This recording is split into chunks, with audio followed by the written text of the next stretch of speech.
آپ اہل بیت اور اصحاب کرام رضوان اللہ تعالی علیہم اجمعین کی مقدس قربانیوں اور جانثاری کا تذکرہ، ان کے واقعات اور ان کی مقدس زندگی کی باتیں سننے کے لیے یہاں پہ آئے ہیں، اور اصل مقصد ہے کربلا کی سرزمین پر جو ایک دل ہلا دینے والا، خون کے آنسو رلا دینے والا جو سانحہ اور حادثہ جو ہوا، اس پس منظر کو سمجھنے کے لیے نبی پاک صلی اللہ علیہ وسلم کی زندگی، آپ کی سیرت اور آپ کا لوگوں کے ساتھ رکھ رکھاو اور پیغام خدا بندی لوگوں تک پہنچانے کا جو انداز تھا، اسے شروع سے جب سمجھیں گے تب جا کر کے کربلا کے اس واقعہ کو یا اس قربانیوں کو تھوڑا بہت سمجھنے کی ہم اور آپ کوشش کریں گے، تو انشاءاللہ تعالی کچھ نہ کچھ بات پلے ضرور پڑے گی۔ سالہ سال، برسہ برس ہم اور آپ ان واقعات کو سنتے ہیں،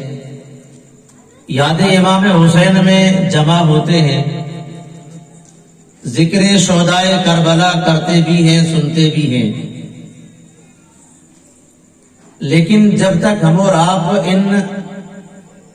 جانثاری اور ان قربانیوں کے پس منظر کو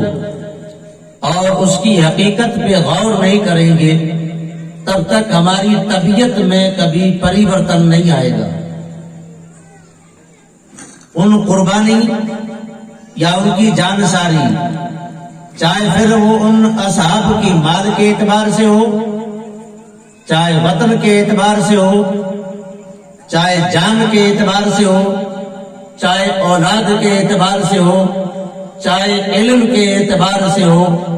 اور پھر ان کا صبر بھی بڑا لاجواب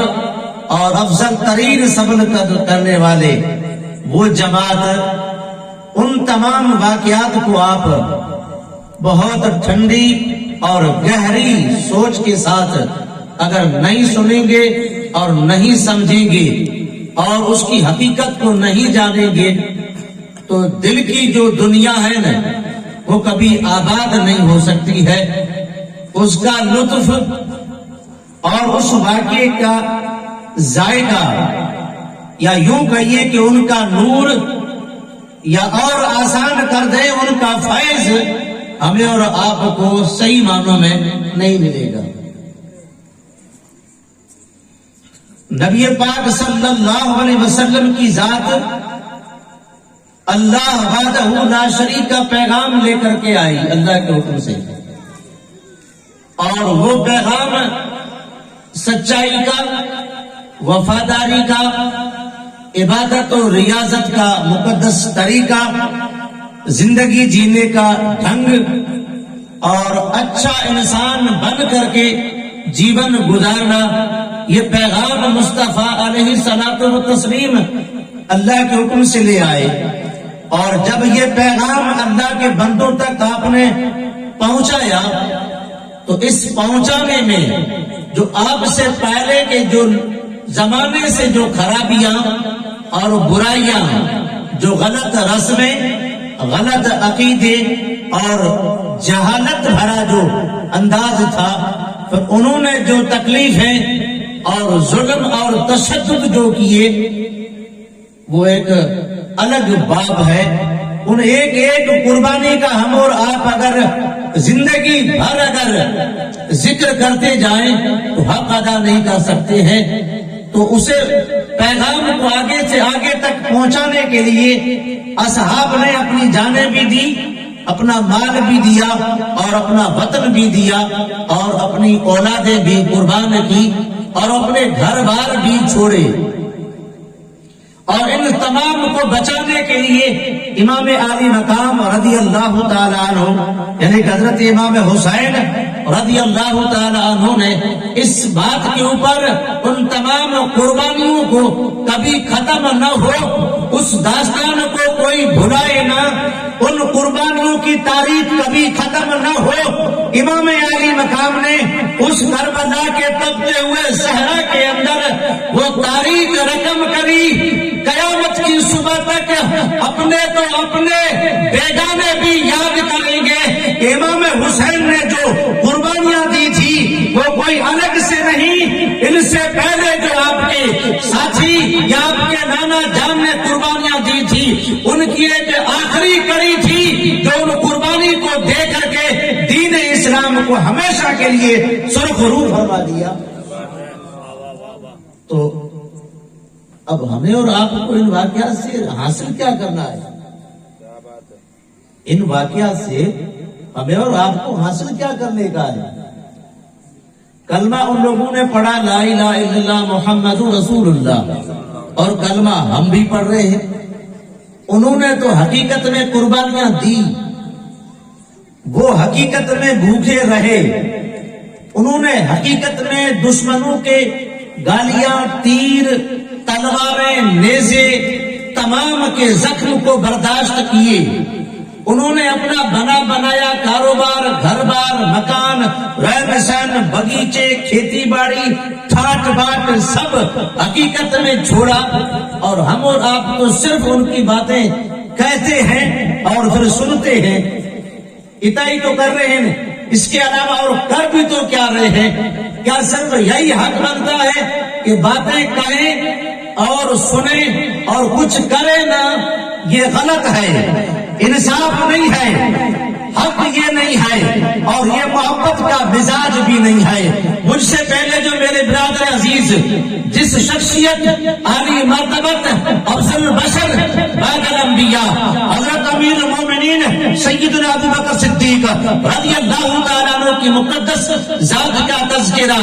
آپ کی محبت، آپ کی سخاوت، آپ کی جانساری، آپ کی ملنساری، آپ کی ملنساری اور آپ کا سب کچھ قربان کرنے کا جو بہترین انداز جو تھا وہ دیکھتے بنتا تھا، وہ سنتے بنتا ہے، آپ کی ایک ایک ادا میں، آپ کی ایک ایک بات میں، آپ کے ایک ایک قدم میں، آپ کے ایک ایک درہم میں، آپ کے ایک ایک لباس میں، آپ کی ایک ایک نظر میں، جہاں جہاں آپ جاتے تھے رضائے مصطفیٰ پہلے رہتی تھی، انہیں صرف یہی چاہت تھی دوسرا کچھ ہو نہ ہو، آمنہ کے لال خوش ہو جائیں، آمنہ کے لال راضی ہو جائیں، پھر وہ یہ نہیں دیکھتے تھے کہ یہ کام ہوگا یا نہیں ہوگا، یہ عقیدہ نہیں تھا، انہیں یقین تھا کہ مصطفیٰ کا حکم آ گیا ہے تو کام ہو کے رہے گا، پلٹ کے نہیں دیکھا تھا۔ مصطفیٰ نے فرمایا اے ابو بکر بلال کو خریدنے کا ہے اور گراں قدر اور بڑی قیمت دے کر کے خریدنا ہے،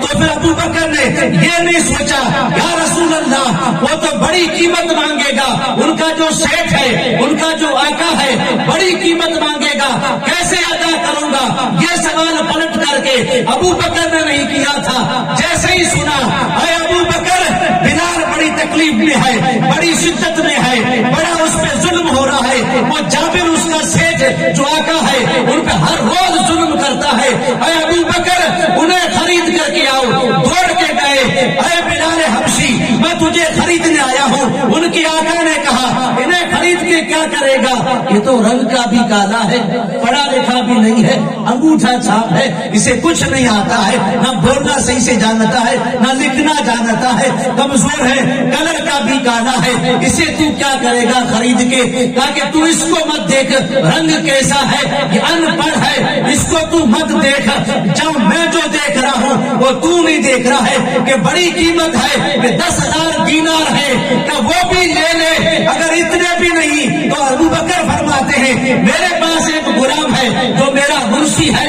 میرا پیو ہے، میرا کام کاج سنبھالتا ہے، کاروبار کا سارا حساب کتاب لکھ کے رکھتا ہے، اسے بھی تو رکھ لے، لیکن لیکن بلال کو مجھے دے دے۔ اب یہاں اس بات کو روکیں اور تھوڑا سا کریں غور۔ کیا کریں؟ تھوڑا سا غور کریں۔ غور اس لیے کریں کہ ابو بکر بھی مسلمان اور ہم بھی مسلمانوں میں تو شک نہیں ہے نا، وہ صحابی ہے، ہم ان کے جوتی کی دھوڑ کے برابر بھی نہیں ہے، لیکن کلمہ انہوں نے پڑھا اور کلمہ ہم نے بھی پڑھا۔ تو مصطفیٰ نے فرمایا صلی اللہ علیہ وسلم بلال کو خریدنا ہے، تو پھر پلٹ کے یہ نہیں دیکھا کہ میرا گھر کا کام کاج کا اس کا اس کا کیا ہوگا، نہیں۔ آج اگر کہا جائے کہ اللہ کے گھر مسجد میں چندہ لکھوانے کا ہے تو پھر دائیں بائیں دیکھیں گے کتنا لکھائیں، 500 لکھائیں گے، 1000 لکھائیں گے، 2000 لکھوائیں گے، یہ کریں وہ کریں۔ یہ ہوتا ہے کہ نظام ہے یہ۔ میں یہ نہیں کہہ رہا ہوں کہ ایسا نہیں کرنا چاہیے، پر یہ کہ عشق اور محبت جو ہوتی ہے وہ الگ مزاج دیتی ہے۔ حقیقت میں جہاں اللہ کی رضا کے لیے جو کام ہوتا ہو اور اللہ نے اگر دیا ہے تو پھر اس میں لکھوانے میں دینے میں ہچکچاہٹ نہیں ہونی چاہیے۔ ابو بکر گئے اور ان کو خرید کر کے آئے۔ اتنا تو ہم اور آپ نہیں کر سکتے ہیں۔ میں ہمیشہ کہتا رہا ہوں اور جب تک سانسیں باقی رہیں گی تب تک کہتا رہوں گا، ان جیسا کام اصحاب جیسا کوئی دوسرا تابعی نہیں کر سکے گا، اور ولی جیسا دوسرا کوئی انسان عام انسان کام نہیں کر سکے گا، لیکن کم سے کم ان کی تھوڑی سی نقل کر لیں گے انشاءاللہ تبارک و تعالی۔ ان کے صدقے میں ہمارے اور آپ کی دنیا اللہ پاک بہتر بنا دے گا۔ تو اللہ تبارک و تعالیٰ کے پیارے محبوب کے اس مقدس ساتھی نے پلٹ کر کے یہ نہیں دیکھا، اور میرا ایک مزاج ہے کہ دین کی قربانیاں آپ تک پہنچائیں۔ میرا جو مزاج یہ ہے نا، دین کے لیے جن لوگوں نے قربانیاں دی ہیں نا وہ واقعات آپ تک پہنچائیں، اور پھر صرف پہنچانا یہ مقصد نہیں کہ آپ ہماری واہ واہ کر دیں کہ آج مولانا نے بیان ماشاءاللہ بہت اچھا کیا، یہ کہنے کی کوئی ضرورت بھی نہیں ہے، نہ بھی کہیں تو کوئی حرج نہیں۔ اللہ سلامت رکھے ہر بیماری سے، ہر برائی سے اور ہر گناہ سے۔ مقصد صرف یہی ہے کہ سننے والا سامعین چاہے پھر وہ مرد یا عورت وہ یہاں سے اٹھے تو اس کے دل کے اندر ایک خلبلی ضرور مچنی چاہیے کہ میں جو کچھ کر رہا ہوں وہ بھی ٹھیک نہیں ہے، غلط کر رہا ہوں، میری جو پسند ہے وہ غلط ہے، میرا جو انداز ہے وہ غلط ہے، میرا جو لباس ہے وہ غلط ہے، میری جو نظر ہے وہ غلط ہے، میری جو زبان ہے وہ غلط ہے، میرے جو دماغ کے اندر خیالات ہیں وہ غلط ہیں، اور میرے جو قدم چلتے ہیں وہ غلط ہے، میری نشست اور میری محفلیں وہ غلط ہے۔ یہ خلبلی بچنی چاہیے۔ ایک ہے مسلمان نبی کا کلمہ پڑھا ہے، اصحاب سے محبت کا دم بھرا ہے، اہل بیت سے محبت کا نعرہ لگایا ہے، تو پھر اس نعرے کے اندر چمک ہونی چاہیے، اس نعرے کے اندر رونق ہونی چاہیے، اس نعرے کے اندر ذائقہ اور مٹھاس ہونا چاہیے، اس زبان میں سچائی ہونی چاہیے، نظر میں پاکیزگی ہونی چاہیے، خیالات میں درستگی ہونی چاہیے، لباس اسلامی ہونا چاہیے، انداز سادگی والا ہونا چاہیے، شرم و حیا کا پیکر ہونا چاہیے، حلم اور بردباری اور برداشت کا پیکر بن کر کے سچا مسلمان بن کر کے زندگی جینا چاہیے۔ تبھی جا کر کے قیامت کے دن میدان محشر میں امید کی جا سکتی ہے کہ اصحاب کی ساری نقلیں تو نہیں، کم سے کم ایک دو ادا پہ عمل کیا تھا، مولا کسی صحابی کے صدقے میں، اس نقل کے صدقے میں ہماری بخشش فرما دے۔ وہ فرمائے گا اے میرے بندے، تو نے میرے محبوب کے جان سارا صاحب کی ایک نقل پہ عمل کیا تھا، آج تجھے میں سب تیرے گناہوں کو معاف فرما دیتا ہوں۔ بغیر عمل کے تو کام نہیں بنے گا نا، بغیر عمل کے کام نہیں بنے گا۔ میں آپ کو ایک تاریخ کے حوالے سے واقعہ، وہ بھی جو ہجرت کا واقعہ جو ہمارے حضرت فرما رہے تھے اسی کے متعلق جڑا ہوا ایک واقعہ۔ 3 دن آپ نے اور آپ کے ساتھی یار غار نے وہاں پہ گزارے، تو تاریخ بتاتی ہے کہ کھانے کا بندوبست بھی ان مقدس اللہ کی نیک بندیوں نے کیا تھا، اور وہ دوسرا کوئی نہیں تھا، ابو بکر کی شہزادی تھی۔ ابو بکر کی شہزادی تھی، غالباً نام ہے اسما بنت ابو بکر، اور وہ کیا کرتی تھی معلوم ہے؟ رات کے اندھیرے میں سارے مکے کے لوگ سو جائیں اور پھر یہ شہزادی ابو بکر کی بیٹی کھانا پکا کر کے تازہ کھانا پکا کر کے بہترین اپنے باپ کے لیے، ہمارے آپ کے نبی کے لیے کہاں لے جا رہی ہے؟ کوئی گاڑی نہیں، کوئی سادن نہیں۔ سفر کے بارے میں بتا رہے تھے ہمارے برادر عزیز، ہم نے تو خیر وہ جگہ نہیں دیکھی، ہمارے حضرت دے کر کے آئے ہیں، لیکن تاریخ کے حوالے سے پتا ہے کہ وہ سفر بڑا دور، پر قربان جائے اس مقدس شہزادی کے اوپر، اس اللہ کی نیک بندی کے اوپر، وہ بھی تو عورت تھی۔ رات کے سناٹے میں کوئی دوسرا ساتھی نہیں، کتنا بڑا جگر ہوگا، دل کتنا بڑا ہوگا، اور پھر پورا مکہ مخالف، اور ایسے میں کھانا گھر تک پہنچا کے آنا کیا آسان کام تھا؟ آج رات میں اٹھ کر کے ہم اور آپ رب کے گھر میں نہیں پہنچ سکتے ہیں، اور کیا دوسرے کام کریں گے؟ اللہ کرے کہ راتوں میں اٹھیں، تہجد کی نماز بھی پڑھیں، اور ابھی جو دن چل رہے ہیں محرم شریف کے، امام علی مقام کی روح کو اگر تسکین پہنچانی ہے تو راتوں کو اٹھ کر کے درود پاک کی کثرت کریں، 1100 مرتبہ درود پاک ہر روز رات کو پڑھ کر کے امام علی مقام کی دربار میں اور سیدہ بی بی فاطمہ الزہرا رضی اللہ تعالیٰ عنہا کی مقدس بارگاہ میں بھیجیں، اور پھر کریں دعا، اور پھر دیکھیں زندگی کا ایک الگ ڈھنگ، رب کی رحمتوں اور اللہ کی عنایتوں کی بارش ہوگی، مولا فرمائے گا تو نے میرے محبوب کی شہزادی کی بارگاہ میں اور میرے محبوب کے نواسوں کے نام کے ان کی بارگاہ میں جب اتنا تحفہ بھیجا ہے، اے بندے تو بندے ہو کے اتنا بھیجتا ہے، میں رب ہو کر کے تجھے بے حساب عطا فرماؤں گا۔ تو پیارے مسلمانوں، وہ کھانا ہر روز پہنچاتی تھی، اور پھر ہوا کیا یہ بھی سنیں۔ کفار کی تلاش کر رہے تھے کہ محمد اور ابو بکر دونوں چلے گئے صلی اللہ علیہ وسلم، ابو بکر کے گھر پہ آئے ابو جہل، آ کر پوچھا کہ بتا تیرا باپ کہاں گیا، بتا تیرا باپ کہاں گیا۔ اب اس مقدس اللہ کی نیک بندی کو پتا تھا کہ باپ کہاں ہے اور نبی بھی کہاں ہے، اور جھوٹ بھی نہیں بولنا تھا اور پتا بھی نہیں بتانا تھا، جھوٹ بھی نہیں بولنا تھا اور ان کا پتا بھی نہیں بتانا تھا، کیونکہ بتا دیتے تو ہو سکتا ہے کہ کچھ معاملہ الگ ہو جاتا۔ لیکن اس مقدس عورت کا دل اور جگر دیکھیے، جب اسے ابو جہل نے بلایا، پوچھا کہ بتا تیرا باپ اور محمد کہاں گئے، کہا معلوم تو مجھے ہے، پتا تو مجھے سب ہے، میں جانتی ہوں، پر تجھے بتاؤں گی نہیں، تجھے بتاؤں گی نہیں۔ عورت ہو کر کے اتنا دلیرانہ اور بردانہ جواب سن کر کے ابو جہل دشمن تھا، اور اس نے غصے میں آ کر کے ایک زور سے تماچا اس مقدس نیک خاتون کے چہرے پہ جب مارا،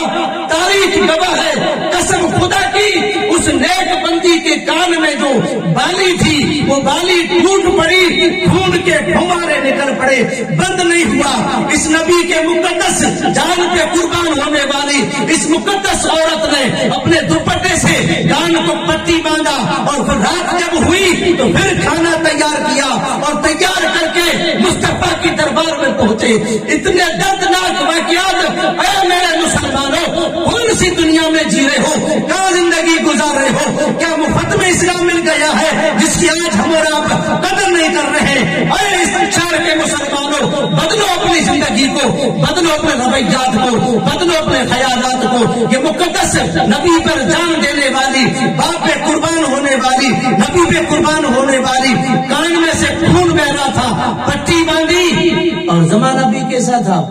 کپڑے کی بھی بہت تنگی تھی، ایک ہی کپڑا تھا، اس کے 2 ٹکڑے کیے، ایک سے کان کی پٹی باندھی اور ایک کمر میں باندھی، اور پھر کھانا لے کر کے مصطفیٰ کی دربار میں جب پہنچی تو ابو بکر نے کہا بیٹی بتا کہ حالات کیا ہے، خیریت تو ہے، آخر خیریت تو ہے، کیا ہو گیا، پٹی کیوں باندھی ہے؟ اس مقدس اللہ کی نیک بندی نے جواب دیا، اے بابا جان، آپ کے بارے میں اور آقا کے بارے میں ابو جہل یوں پوچھنے آیا تھا. بڑے چوک میں جب اس نے مجھ سے پوچھا تو میں جھوٹ تو نہیں بول سکتی تھی کیونکہ میں نے کلمہ پڑھا ہے لا الہ الا اللہ محمد رسول اللہ. کیونکہ اللہ جھوٹوں پہ اللہ کی لعنت ہے, جھوٹ تو نہیں بول سکتی. میں نے کہا پتا تو مجھے ہے پر میں تجھے بتاؤں گی نہیں. اس نالائق نے مجھے ایک تھپڑ ماری, اس کی وجہ سے کان میں جو بالی پہنی تھی وہ ٹوٹ کے گری, خون باہر نکلا. فرمایا بیٹی صبر کرو, اللہ تبارک و تعالیٰ اس کا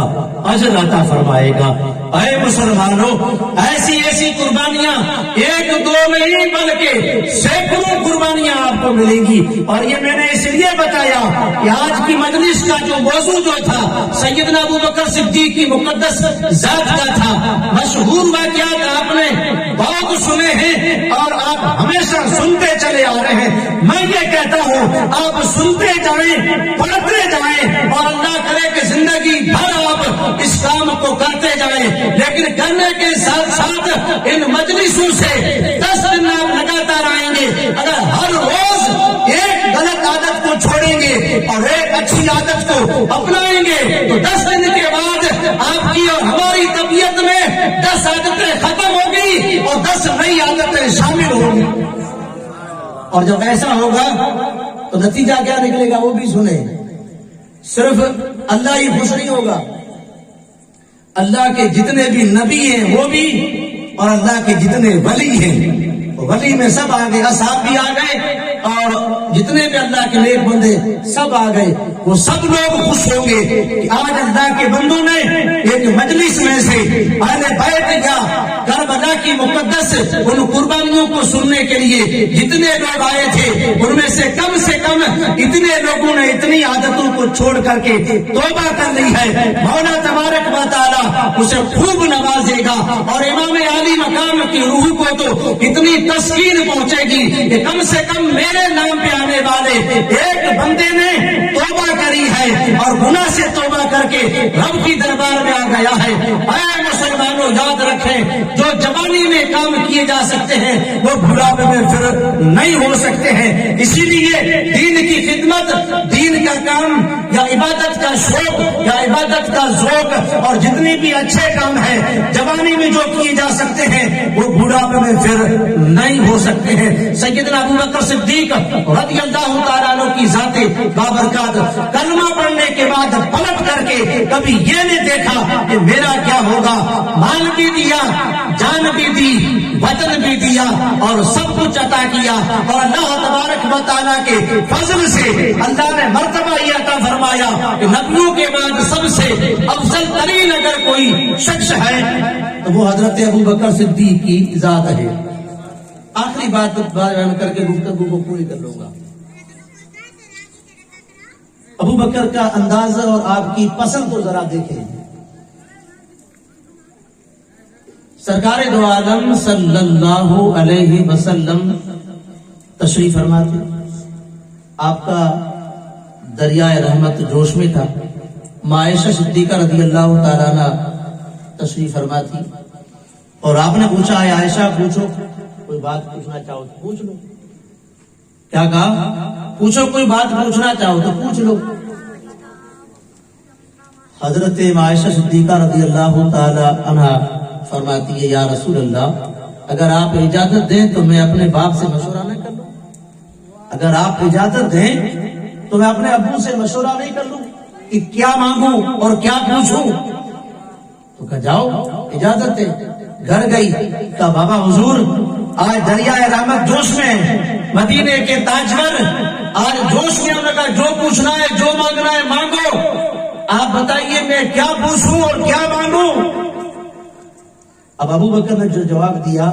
اسے بہت غور سے سننے کا ہے. اور میرے نوجوان بھائی, اگر گنہگار کی آواز آپ تک پہنچ رہی ہے آپ یہ نہ سمجھیں کہ ہمارے مسجد کا امام ہے اسی لیے کہنا اس کا فرض ہے, وہ بھی بات اپنی جگہ درست ہے. لیکن آپ یہ سمجھیں اس وقت کوئی اور نہیں, کہنے والا کوئی بندہ ہو اسے نہ دیکھیں. اس وقت آپ حقیقت جانیں, رب کی آواز آپ تک پہنچ رہی ہے. اللہ اس کے رسول کی جانب سے, اہل بیت کی جانب سے آپ تک ایک پیغام پہنچا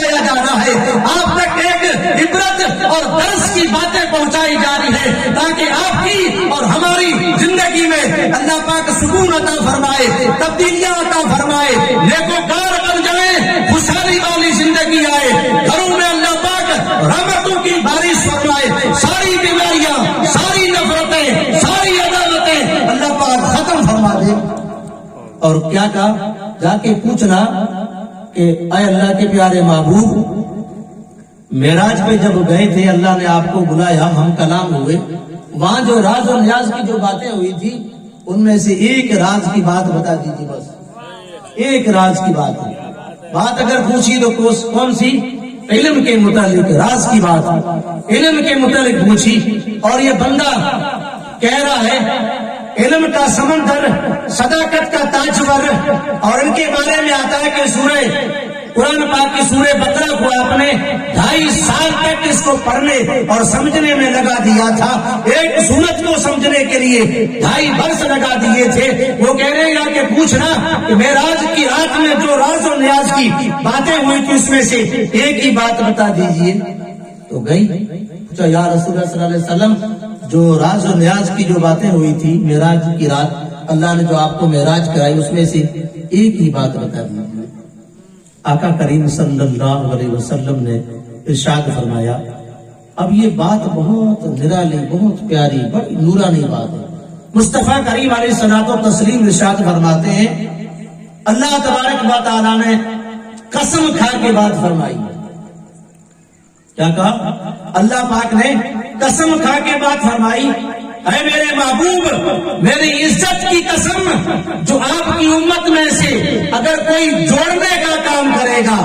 2 آدمیوں میں اگر اتفاق نہیں ہے، ان میں ناراضگی ہے، جو جوڑنے کا، صلح کرنے کا کام کرے گا، اے میرے محبوب، میں ایسے لوگوں کو بغیر حساب و کتاب کے جنت میں داخل فرماؤں۔ کتنی بڑی عبادت ہے، بہت بڑی عبادت ہے۔ جب یہ بات سنی تو آپ بڑی خوش ہوئی، اور آپ نے یہ بتایا تھا عائشہ، جو جواب ملے مجھے آ کر کے سنانا، دوڑ کے گئی، اے بابا جان، آقا کریم صلی اللہ علیہ وسلم نے یہ بات کہی ہے تاکہ جو کوئی آپ کی امت میں سے جوڑنے کا کام کرے گا، ملانے کا کام کرے گا، نفرتیں ختم ہو اور محبت سے رہے، ایسا کام کرے گا، رب نے قسم کھا کے بات کروائی ہے، ایسے لوگوں پر اللہ پاک بغیر حساب کے جنت میں داخل فرمائے گا۔ اللہ کے پیارے محبوب نے یہ بات کہی ہے، آقا کریم صلی اللہ علیہ وسلم کی یہ خوشخبری والی بات سن کر کے ابو بکر بجائے کچھ مسکرانے کے آنکھوں میں سے آنسو جاری ہو گئے۔ عائشہ نے فرمایا، اے بابا جان، خوشی کی بات ہے، ہم کسی درد مندے کے کام آ جائیں گے، کسی کے ٹوٹے ہوئے دل کو جوڑ دیں گے، کسی کا مداوا کر دیں گے، کسی کی مدد کر دیں گے، اچھی بات ہے، رب راضی ہوگا، اور آپ اس وقت رو رہے ہیں۔ فرمایا عائشہ، تو نے بات کے ایک پہلو کو دیکھا، دوسرے پہلو کو نہیں دیکھا۔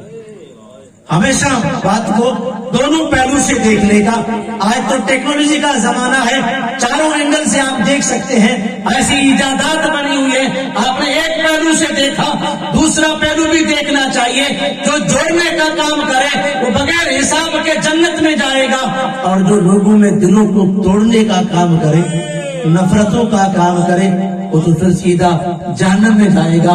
میں اس لیے رو رہا ہوں، کہیں ایسا نہ ہو کہ مجھ سے کوئی یہ کام نہ ہو گیا ہو، کسی کا دل نہ ٹوٹ گیا ہو، کسی کی توڑنے والی بات نہ کی ہو، جنتی صحابی ہو کر کے، پکے ڈارے دھار ہو کر کے اس انداز میں بات کر رہے ہیں کہ کہیں ہم سے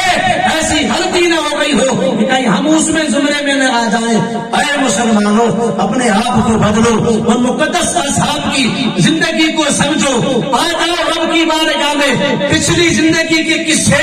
کہانی، داستانیں، ناولیں سب چھوڑ کر کے، ختم کر کے، ایک طرف روتے رب کی دربار میں آ جائیں اور مولا کو راضی کریں۔ یا اللہ، تیری بارگاہ میں آ گئے ہیں، تو بڑا قریب ہے، چاہے میں گنہگار کتنا ہوں، سراپا پاپی ہوں، زمین پر رہنے کے قابل بھی نہیں ہوں، تیرا رزق کھانے کے بھی قابل نہیں ہوں، مولا تیرے دربار میں آ گیا ہوں، اب تو معاف کر۔ رب کی دربار سے آواز آئے گی، اے بندے، آنا تیرا کام ہے اور بخش دینا یہ اللہ کا کام ہے۔ اللہ پاک مجھے اور آپ کو اسی گفتگو عمل کرنے کی توفیق عطا فرمائے۔